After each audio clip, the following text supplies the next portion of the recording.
we'll do you, sir. Okay. All right. For you, was it different voicing for Full Metal Alchemist and Full Metal Alchemist Brotherhood?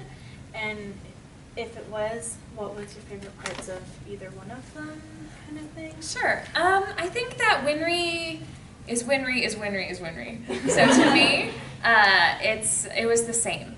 I had learned a lot and grown a lot as an actor, so I was not as nervous, I guess, going into Brotherhood because I knew how to do the job. I also was directing the show. So, yeah, I helped direct on Brotherhood for the first, 10 or 15 episodes. And then I got married and moved to Spain. And I would come back and finish the show because she was only in it kind of sporadically. I think I made maybe 3 trips back in a year and a half to do the rest of her stuff. So it's not like I approached the character differently. I feel like I knew who she is. Her circumstances are the same, but what brought her to those circumstances are different for anybody who hasn't seen Full Metal, and it's possible that you haven't. I don't want to spoil. But Winry has some pretty big developments in her life, and in one version of the story, those happen because of a certain character, and in the other version, they happen because of a different character.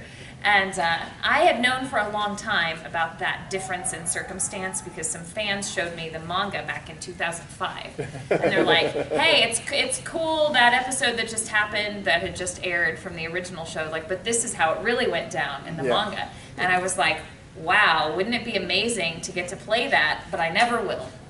Oh. And, and then 6 years later, I got to do it.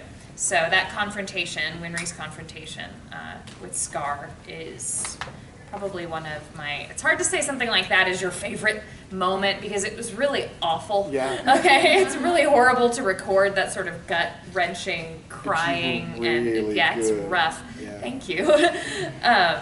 That's a good memory of the experience. Yeah. Thanks. Did you need like cheering up and stuff? Because I know with like Orange, we were told that like there was like so much depressing spots. They actually had to like make them laugh after and like talk about happy things because people were so depressed. So brought down by because they were so into the characters that they were starting to actually exhibit that in their daily life. Oh man. Yeah. For that particular episode in question of Brotherhood, I was also the director of it. So it's really weird, like I mentioned how you can compartmentalize those things, so I was kind of living as her and trusting my engineer to help me with other things like the timing of all of these emotional sounds that she has to make, and then when it was over I just kind of had a good cry, finished where it is, because it's tough, you're crying, and you don't actually have to cry to do voiceover, you can just make it sound like you are. But I'm extremely attached to Winry and always have been, and she wears her heart on her sleeve, and when you've got a soundtrack in your ears and you have this image, like it just happens. I don't have to draw on personal experience or whatever. I'm drawing on Winry's experience because I've lived it, and through her. But you have to keep all of these emotions kind of in check because you have to match the timing of everything, like all of the heaving and when her mouth gets big and when it's small and all kinds of stuff. So when you're free of that, we're done, the screen goes black, that's when I was just like, I just got to kind of cry, collect myself, and then get out of the booth because I had other work to do. Now it's time to, let's get Vic recorded, let's do all these other things. So it's kind of crazy. You with the red spear? Yes. Going back to the question concerning your actual audition, I was wondering how difficult is it for actual new talent to get in with Funimation? Very. Like I know.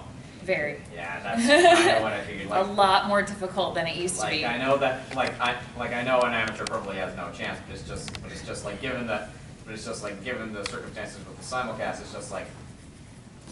If you guys constantly circulate the people that you already know, I'm guessing that there's not much room. It doesn't mean that we aren't looking for new talent, because we are, but it's going to be on an individual basis. Like the directors kind of individually decide when there's a role that they don't know who to cast, or they just can't hear anybody in particular, or they just decide, I want all new people. And it's up to them to make it happen and find time in the schedule to be able to see new people. We get submissions all the time, demos and stuff like that. But the other trick about simuldubs is now we record on a weekly basis, so you really do have to live there. You have to live where the work is. The people that we hire that don't live there have a long-standing relationship with Funimation. So they could be in Los Angeles or Houston or New York, and we use what's called Source Connect. So they record there, but we get their files in Dallas and can ask them to make adjustments. And so we do all of the placement to video in Dallas, but the actor is in a different city. But that is expensive. You're paying 2 studios at the same time. So we can't just go, I want all LA talent for my show, and I'm going to record from Dallas. You know, that's not allowed. But it's like, oh, it's season 3 of Attack on Titan, and now it's going to be simuldub, when before it was home video. So who lives in Los Angeles? Matt Mercer, Bryce Papenbrook, Lauren Landa, Ashley Birch. Like half the cast don't live there. And right now we're doing Full Metal Panic has a new season after like 10 years. And yeah, all of that cast is either in Los Angeles now or Houston. They were all from Houston anyway. It was a Houston show to begin with. So we use Source Connect a lot. But to the point of new talent, it is harder. But I think that is good. Because I've seen over the years a lot of people show up with expectations of becoming the next big thing in anime voice acting. And I'm like, there is no big thing in anime voice acting. I'm an actor who happens to make a living this way, but it's not, actually I make a living because I'm a director. Because Blank stare in his eyes, should've given up on the ones I trust. Never should've been surprised when they shot him.